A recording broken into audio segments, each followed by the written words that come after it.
Welcome back to Goal Oriented. We are recapping the World Cup in this episode. It has come and gone in the blink of an eye, and it is back to the end of a line for us soccer fans here in West Michigan.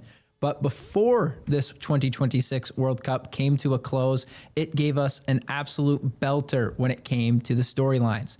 FIFA had these teams ranked in the top 2 in the world, Argentina being the number 1 nation, Spain being second right behind them.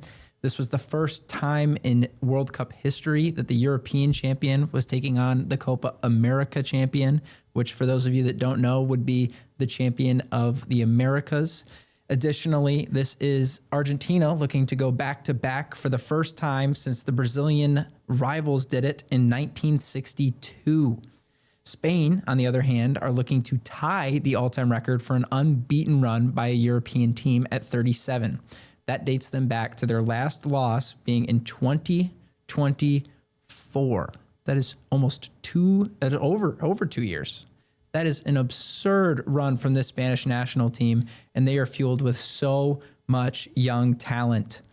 So young that in these pictures we're about to show you here, this was a sponsorship agreement that the Yamal family won in a raffle, and they didn't even know what Barcelona player they were going to get. And so they got a young, promising star fresh out of the academy in Lionel Messi, and no one even knew what this guy was going to accomplish. I mean, he's the record holder for Ballon d'Ors. He's the GOAT when it comes to the sport as a whole. But sure enough, they will be sharing the field for the first time in a World Cup final. And how did that game go? Well, in the end, the Spanish possession was too much for the Argentine team, with the goal coming from Ferran Torres, assisted by Nico Williams. It was brilliant IQ from Nico to head the ball back across the box with that tight angle, and Ferran Torres slots it home for his first goal of the tournament. Spain, in the end, conceding only 1 goal despite playing the extra game in this new format. That is a tournament record, and in the end, the Spanish possession proves that they are the kings of the world once again. But the Spaniards weren't the only ones over the moon about this game. Katani Gooch actually caught up at a watch party in Van Andel Arena, recapping West Michigan excitement surrounding the World Cup final. From concerts to hockey games to speaking events, the Van Andel Arena is home to a plethora of different communities.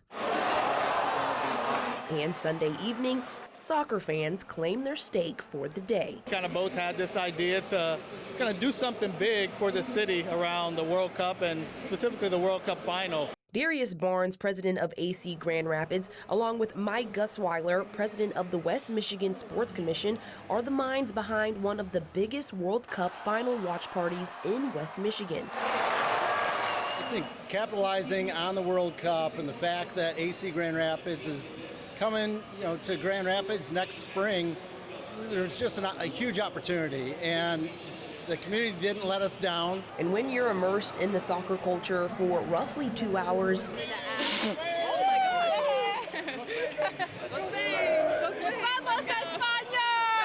you learn a lot about the community. It's diverse. We're Bosnian originally. I'm from Egypt. I grew up with soccer. Well, he came in from Orlando. It's growing. How quickly did it sell out? Like in a couple hours. And it's loyal. Here for this, for Spain, for the boys to get together to watch them win the championship. Argentina, down. Very loyal. He's like the LeBron of soccer. He's better than LeBron. He's better than all of them combined. He's the best that will ever come to play soccer. So there's no comparison. It's actually heresy. Even if the first 100 minutes of the final match was full of this. That was fun. It didn't go away, but it was an opportunity. When we finally got one, it was well worth the wait.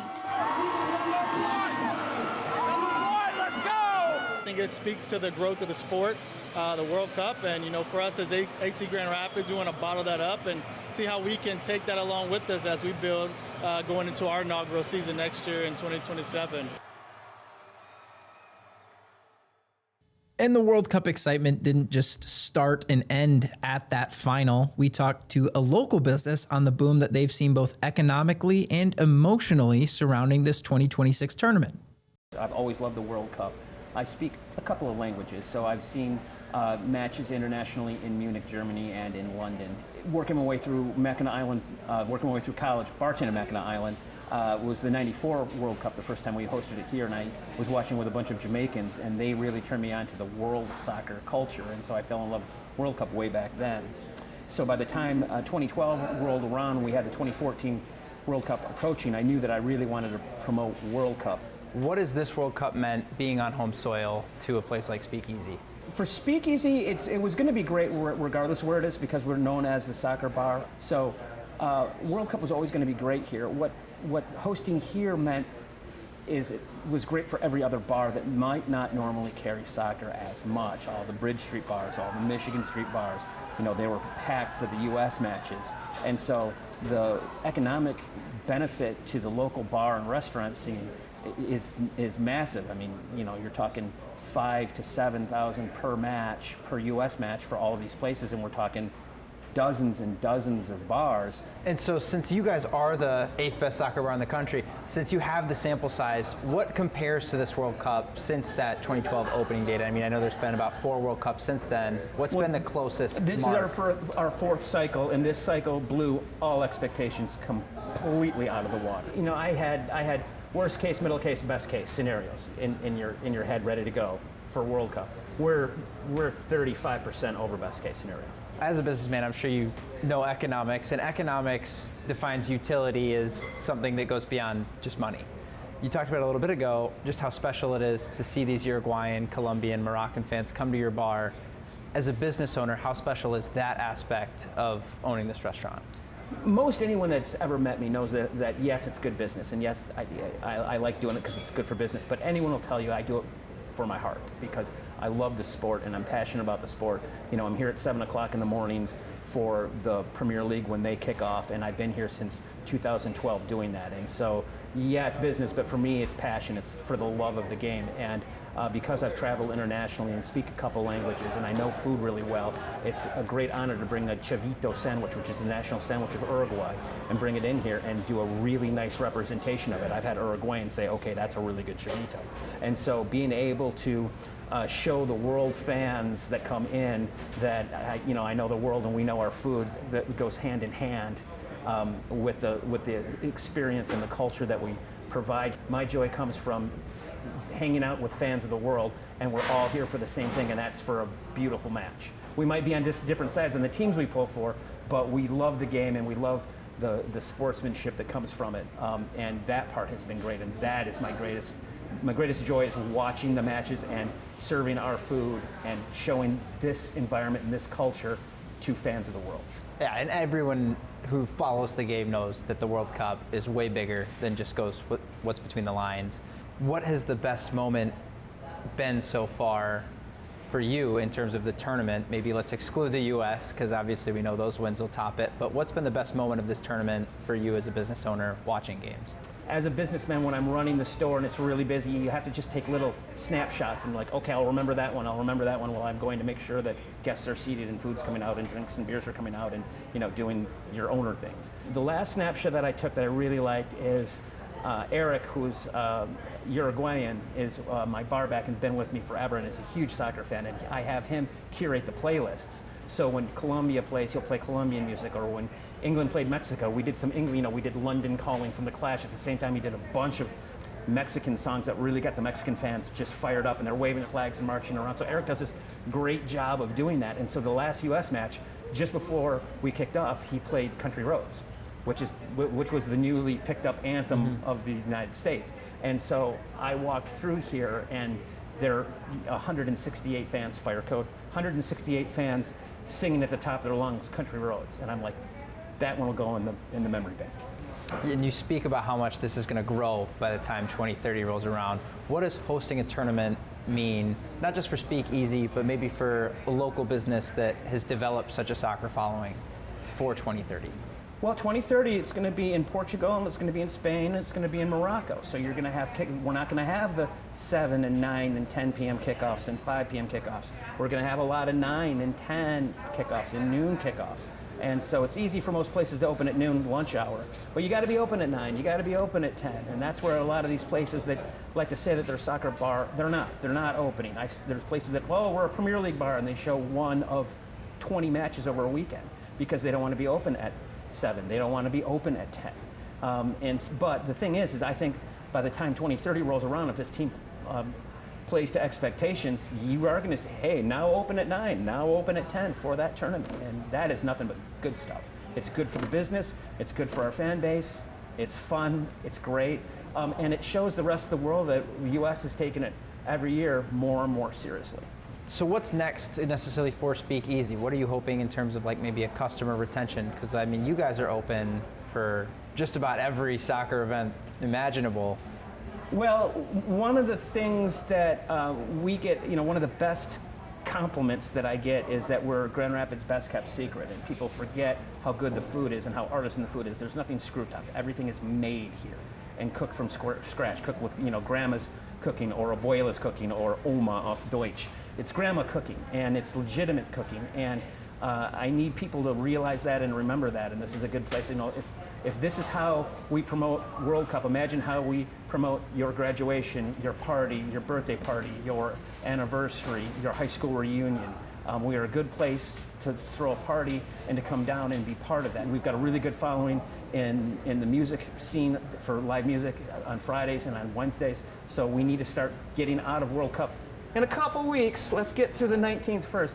In a couple weeks, and just remember that Speakeasy is just a great place to be. Great food, great staff, great cocktails, great list of beers from around the world and local. Just to remember that we're way more than just football. All right, and lastly, for this 2026 World Cup, what's a tournament without some post-tournament awards? We are handing out some goal-oriented awards, and we will start with the player of the tournament, and he actually got it in real life. It is none other than 39-year-old Lionel Messi. The man put up a goal or an assist in every game up until that final. His tournament totals had him second in goals with 8.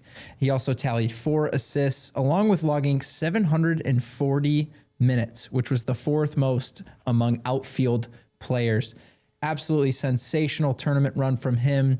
Unfortunate result in the end with that loss to Spain. But ultimately, the 39-year-old proves that he is still a man on a mission and the GOAT.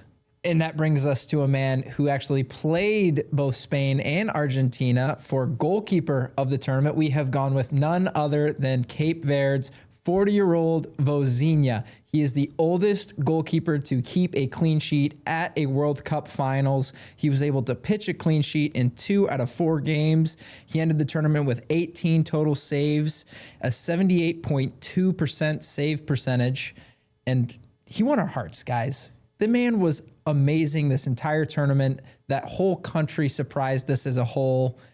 And yeah, we're going with Vollstedt. Maybe not the goalkeeper that was going to win it in the actual tournament, but here on Goal Oriented, he is our goalkeeper of the tournament. So congratulations to Vollstedt on a very successful tournament, and thank you for winning our hearts. Following that up, we've got our young player of the tournament, or our youth player of the tournament, and he was able to attain this award in real life, but it is Spain's Pau Cubarsí. At just 19 years old, he played 750 minutes for this Spanish national team, making him the joint highest player to play at the tournament, playing in every possible minute he could for the Spanish national team.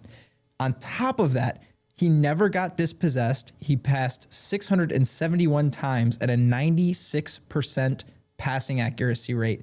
He had 47 defensive contributions across the tournament, and Spain was able to pitch 7 clean sheets out of a possible 8 games. That is a tournament record, and the backbone to all of it was a 19-year-old. That is just unheard of. Barcelona has got to feel like they've got a good gem, especially after this tournament. So 19-year-old Pau Cubarsí is Goal-Oriented's young player of the tournament, which brings us into our best surprise of the tournament, which was Cape Verde. This is a country that was able to play both Spain and Argentina, the 2 teams in that World Cup final. Neither could beat this team in regulation. Again, this is a nation of just 500,000 people making their World Cup debut. In that path, they were able to tie Uruguay and Spain, finish second in Group H, and take Argentina to extra time. And for a brief moment, we thought maybe it might go to PKs. We'll touch on that a little more, maybe a little hint in there. But Cape Verde is certainly our best surprise of this 2026 World Cup Finals.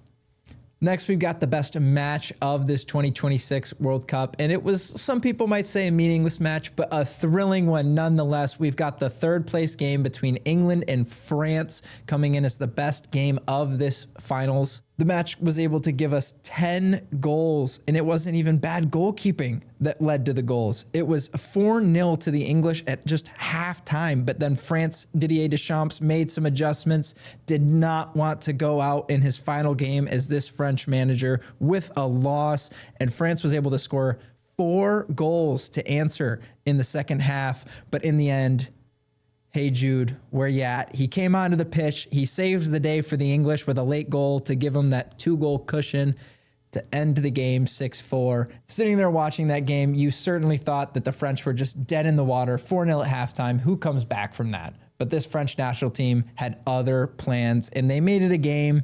In the end, they came up a little short, but it was an absolutely amazing game to end that third place match. And we're talking about a lot of goals, but which one was the best goal of this 2026 tournament? Well, there were a lot to choose from, but I think the celebration maybe gave it a little bit of that boost. It was Cape Verde's Sidney Lopes Cabral with his curled effort to beat a brilliant goalkeeper in Emi Martinez to tie the game 2-2 in extra time. And the celebration just caps it all off. I mean, the guy storms into the stands. You just see the emotion and what it means to be at this World Cup Finals for Cape Verde, a nation making their World Cup debut. They were able to stun Spain in Spain's opening match with a 0-0 tie. Now they're on the brink of tying Argentina, the defending World Cup champions at the time, tying it 2-2 with an absolute insane goal. So congratulations to Sidney Lopes Cabral and his goal against Argentina. It's going to take home goal-oriented's goal of the tournament. And now talking about goals, we've got somebody trying to set their own goal to top Jeremy Erskine last week. We've got Karina Prieto joining us for Is He on the Plane coming up next here on Goal Oriented. Welcome back. We're here with the #1 Daybreak reporter here in Grand Rapids, Karina Prieto. Karina, how you doing? I am good. Good to be #1 when there's only one, right? Well, there's some competitors out there. Jeremy's the #1 EP, obviously. Okay, there we it's go. only right that for the second contestant for the Did He Get on a Plane game, we had the #1 reporter. Okay, I'll take it. Karina, how confident are you feeling? I'm feeling confident. Let's say a 1 out of 10, about a 2. Okay. My soccer knowledge is not up to date, let's say. So this could go any way. Okay. The score to beat is 2 out of 5. That is what our beloved Jeremy got. Okay. So the bar's not too high. No. Okay. But yeah, so we'll give you name, where the player's from, the teams he moved, the fee, and the position. Okay. And then just, is he real or fake? Okay. Walk us through the Fingers process crossed. a little bit. All right, Okay. first up, we've got an Englishman by the name of Elliot Anderson.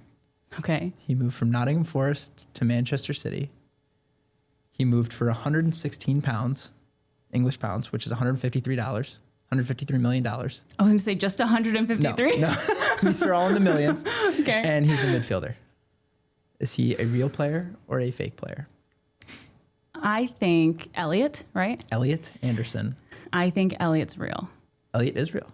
Elliot is Ooh. real. He's the most expensive British player since Jude Bellingham. Okay. Well, actually, now he is the most. He topped Jude. I knew you had to be in the millions because I know these soccer players, they make big bucks. Yeah, this is a big money industry for sure. Okay, well, good for Elliot. All right, so 1 for 1. Yes. One more and you tied him. Okay. One more and you tied Jeremy. All right, now we've got Oliver Schmidt. He's an Austrian. He moved from Bayern Munich in Germany to Chelsea Okay. for 77 million pounds or $104 million. And he is an attacker. Oliver Schmidt. From Austria? He is Austrian. I think he's fake. Okay, 2 for 2. Really? 2 for 2. Oh my gosh. That's a made up name. I kind of modeled it after Nicholas Jackson. He was on loan there, and now he's headed back to Chelsea, and we'll see. At the time of airing, he's still at Chelsea, but My read Time of on the recording. name, I got it on the name. Oliver Schmidt. I felt it was fake. You just could feel it. All right. Jeremy, I'm coming for you. All right. Yeah, one more. One more. All right. Follow up. Now we've got a player that moved on a free deal. So he had an expiring contract, and he's moved clubs. Okay. He moved from Celta Vigo to Crystal Palace. He's a defender. His name is Oscar Mingueza. He is a Spaniard. He's real. He is real. Oh my God, let's go. All right. Wow. If Karina goes 5 for 5, this is going to be tough to beat Okay. for everybody else that plays this game. All right. Follow up. Now we've got an Italian by the name of Sandro Tonali. He is moved from Newcastle to Spurs for £100 million or $133 million, and he is a midfielder. Sandro Tonali. I want to say he's real. Really? That's final answer? Yeah. You don't want to change? No. All right. You're 3 for 3. Wait, isn't that 4? Is that 4? Yeah, it is 4. It is Oh my 4. gosh. She's batting 4 for 4. I'm going to become a regular on here. I'm going to take the hosting seat. Yeah, feel free. We're looking for a co-host. So, Okay. All right, final one. This is a Scotsman. Who Okay. you know is near and dear Yes. to my heart. Okay. So this might impact our friendship. Waiting Okay. for live hits here. Okay. His name's Andrew McGrady. After a spectacular season at Hearts, he's moved to Fulham for £32 million or $43 million, and he is a defender. I feel like the total's a little low. I feel like that's like significantly lower than some of the other Well, deals. the other guys are like records. So like Sandro Tonali was Spurs record signing all time. I forgot to mention that. Okay. So I'm going to go with real. You're going to go real. Yes. He is fake. Oh, dang. Still, I impressive felt like showing. the last name was like really bringing it home for me. McGrady? Yes. I thought that was a good Scottish Yes. name. I thought that would be, obviously Andy Robertson inspired the first I'm going to have to bit, come but redeem McGrady- myself for the perfect score. I don't know. You've claimed the top spot out of 2. Yep. And you've kind of shattered the first record. What was the thought process in going through some of these? Honestly, I was going on the name. I was trying to think of what I could imagine from my time knowing you of you making up the name. And I really didn't listen to the other information. All right, It so went off the maybe name vibes. so you're saying for everybody else, don't listen to my jibber jabber. Just name and move on. And trust your gut, because Trust your gut. I really went with my first thought. No second Okay. guesses. I tried to get you to backpedal a little bit there. I and know. you were firm. I know. I thought when you were trying to get me to backpedal, because I was right, and then you were trying to get me to make it wrong. So I was trying to stay firm Well, in my. I did it twice. One time you were right, one time you were wrong. I know. But Well, yeah. thanks for letting me play. Yeah, of course. Impressive showing. You've claimed the top spot. Congratulations. Thank Maybe you. we'll have I need a crown. prize at the end of the year. Or sash. A sash. Trophy, yeah. maybe. Maybe we'll go to get some of those medals. Perfect. Yeah, we can see what's in the budget here at Goal Oriented. Maybe at like the end of the season, we could do a face-to-face, Ooh, yeah. like a game show. Yeah, we'll do a trivia. All of the top contestants. Okay. So maybe Jeremy can squeak in there. Okay, great. Yeah, all right. Stay tuned for what's next on Goal Oriented. We'll be right back. Welcome back to Goal Oriented, and we've got a little bit of heavy news for you. FIFA President Gianni Infantino proposed to sell 20% of the FIFA World Cup to a private company. That was met by massive backlash across European and North and Central American nations. So UEFA and CONCACAF, not a fan. With Finland actually getting the ball rolling to start, they originally sent an appeal to withdraw their support for Gianni Infantino as the FIFA president. CONCACAF putting him under a heavy microscope, analyzing his moves as the FIFA president. This comes as a big shock because he is up for re-election as the FIFA president come March 2027. He was originally expected to run unopposed, but now considering the circumstances and a little bit of controversy surrounding this previous World Cup, as well as this move, this potential move, he is now expecting some opposition. That being said, with this massive backlash, he did withdraw that proposal after seeing the feathers ruffled from the other countries of the world. Nevertheless, he did think about doing it, and not many countries were a fan. He did have some support from a couple of African and Asian countries. Countries like Morocco and Qatar both issued their support for Gianni Infantino to continue as the FIFA president. But as of right now, he is up for re-election in March of 2027, and many people are viewing him to be on the hot seat. In some better news, Mauricio Pochettino has signed a contract extension with the United States through 2030. His original contract was set to expire at the end of this World Cup, July 2026. He has signed an extension to lead the boys into the next World Cup. Pochettino took over in September of 2024. He has led the Stars and Stripes to a 17-12-2 record. And on top of that, the boys were able to pick up their first knockout win since 2-0 against Mexico back at the 2002 World Cup. So the United States is backing Pochettino. This is where the vision is. And now Pochettino will shift his focus into the 2030 World Cup. The United States actually just released the first time we will see Pochettino and his new extension this fall as they take on Peru on September 26th, and as well as Chile on the September 29th.